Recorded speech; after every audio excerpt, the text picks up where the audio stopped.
اس نے ایک مانگنے والے کو جھٹ سے کچھ نکال کر دے دیا۔ میں نے کہا کہ بھائی دیکھ بھال کر دینا چاہیے، یہ فراڈ لوگ ہوتے ہیں اور عام انسان کے جذبہ نیکی کو ایکسپلائٹ کرتے ہیں۔ فرمانے لگے آپ نے وجہ فرمایا میں پہلے ایسا ہی کرتا تھا، پھر ایک واقعے نے میری دنیا بدل کر رکھ دی۔ میں دھرم پورہ لاہور میں اپنے گھر سے سائیکل پر نکلا تھا کہ ٹھیکیدار سے اپنے بقایا جات وصول کر لوں۔ میں اسٹیل مل فکسر تھا اور ایک کوٹھی کے لینٹر کے پیسے باقی تھے، مگر ٹھیکیدار آج کل پر ٹرخا رہا تھا۔ میں سائیکل پر جا رہا تھا کہ ایک شخص اپنا بچہ فٹ پاتھ کے کنارے لٹائے ہسپتال پہنچانے کے لیے ٹیکسی کا کرایہ مانگتا پھر رہا تھا۔ وہ کبھی کسی پیدل کا بازو پکڑ کر ہاتھ جوڑ دیتا، میرا بچہ بچا لے، مجھے ٹیکسی کا کرایہ دے دے، تو کبھی موٹر سائیکل والے کو ہاتھ دے کر روکتا، کبھی کسی کار والے کے پیچھے بھاگتا کہ وہ کار میں اس کے بچے کو ہسپتال پہنچا دے۔ کوئی رکتا تو کوئی نہ رکتا، جو رکتا وہ بھی اسے گھور کر دیکھتا اور آپ والی سوچ کر اسے ڈانٹتا، کام کر کے کھانے کی نصیحت کرتا اور آگے نکل جاتا۔ میں جو سائیکل سائیڈ پر روک کے ایک پاؤں زمین پر ٹیک کے اس کا تماشا دیکھ رہا تھا، اچانک اس کی نظر مجھ پر بھی پڑی۔ اس نے میری سائیکل کا ہینڈل پکڑ لیا۔ بھائی جان خدا کے لیے میرے بچے کی زندگی بچا لیں، اس کو سخت بخار ہے، آپ نیچے اتر کر اس کو دیکھ تو لیں، آپ کو یقین آ جائے گا۔ آپ دیں گے تو شاید کسی اور کو بھی اعتبار آ جائے، مگر میں بھی آپ کی طرح سوچ رہا تھا۔ پھر جس جارحانہ انداز میں اس نے میری سائیکل کا ہینڈل پکڑ رکھا تھا، لگتا تھا کہ ادھر میں سائیکل سے اترا اور ادھر وہ سائیکل پکڑ کر بھاگ جائے گا۔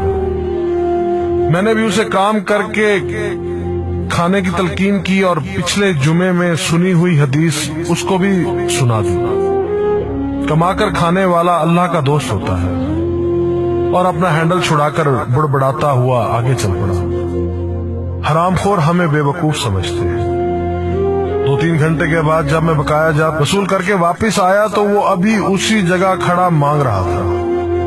بچے کو اب وہ سڑک کے پاس لے آیا تھا اور اس کے چہرے سے کپڑا بھی اٹھا رکھا تھا، وہ دھاڑے مار مار کر رو رہا تھا۔ اب وہ بچے کے کفن دفن کے لیے مانگ رہا تھا۔ میں نے سائیکل کو روک کر پاؤں سے نیچے ٹیکا اور میت کے چہرے کی طرف دیکھا۔ پھول کی طرح معصوم بچہ زندگی کی بازی ہار گیا تھا۔ میرے رونگٹے کھڑے ہو گئے۔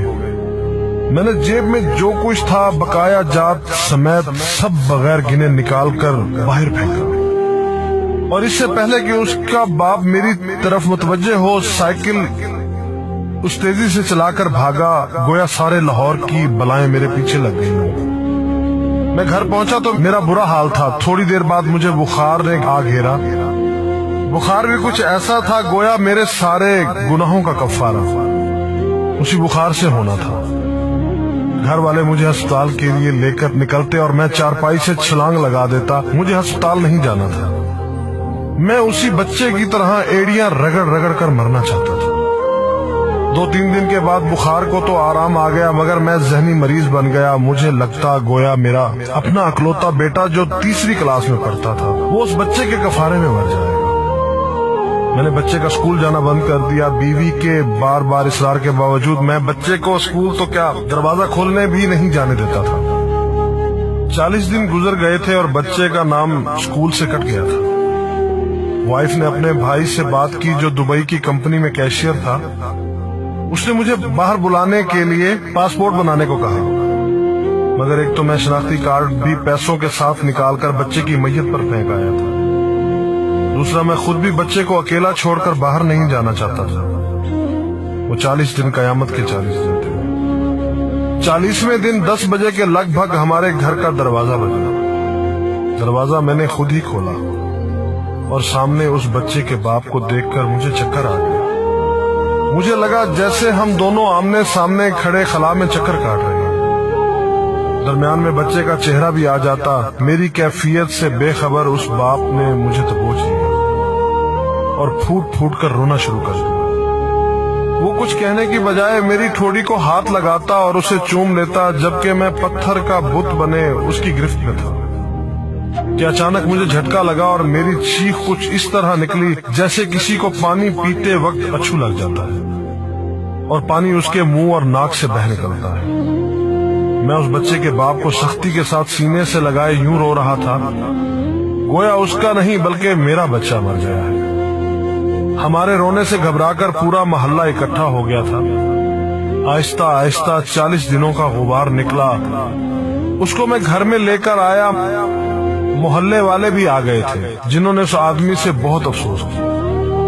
کچھ دیر بعد اس نے اپنی جیب سے میرا شناختی کارڈ نکالا اور مجھے واپس کیا، پھر جیب میں ہاتھ ڈال کر کچھ پیسے نکالے اور میرا شکریہ ادا کر کے کہنے لگا کہ آپ کے پیسے بڑے برکت والے تھے، شاید آپ کے خلوص کی برکت تھی کہ میرے بہت سارے کام ہو گئے۔ سارے اخراجات کے بعد کچھ پیسے بچ گئے تھے، ان میں کچھ پیسے میں نے ادھار لے کر ڈالے ہیں، یہ آپ قبول کر لیجئے، باقی میں بہت جلد آپ کو واپس کر دوں گا۔ میں نے پیسے واپس لینے سے سختی کے ساتھ انکار کر دیا اور منت سماجت کر کے اسے پیسے رکھنے پر راضی کر دیا۔ اس کے بعد میں یہاں بطور اسٹیل فکسر آ گیا۔ میں جی جان سے کام کرتا تھا، چند ماہ میں ترقی کر کے فورمین بن گیا۔ 3 سال بعد میں نے سالے کی مدد سے اپنی کمپنی بنا لی اور اس بچے کے والد کو بھی اپنی کمپنی میں بلا لیا۔ آج وہ میری کمپنی میں فورمین ہے۔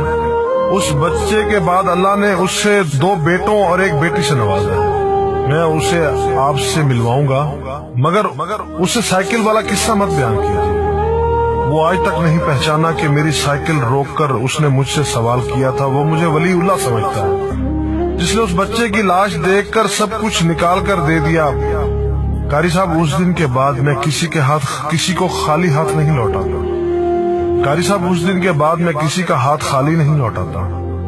تھوڑا سا دینے سے نہ وہ امیر ہوتا ہے اور نہ میں غریب ہوتا ہوں۔ بس دل کو تسلی ہوتی ہے کہ میں اس بچے کا خون بہا ادا کر رہا ہوں۔ رہ گئی لوٹنے کی بات تو قاری صاحب ہمیں کون نہیں لوٹتا۔ جوتے والا ہمیں لوٹتا ہے، کپڑے والا ہمیں لوٹتا ہے، سبزی اور گوشت والا ہم کو لوٹتا ہے۔ اتنا لوٹنے کے بعد اگر کوئی ہمیں اللہ کے نام پر لوٹ لے تو شاید حشر میں ہماری نجات کا سامان ہو جائے کہ یہ بندہ میری خاطر میرے نام پہ لوٹتا رہا۔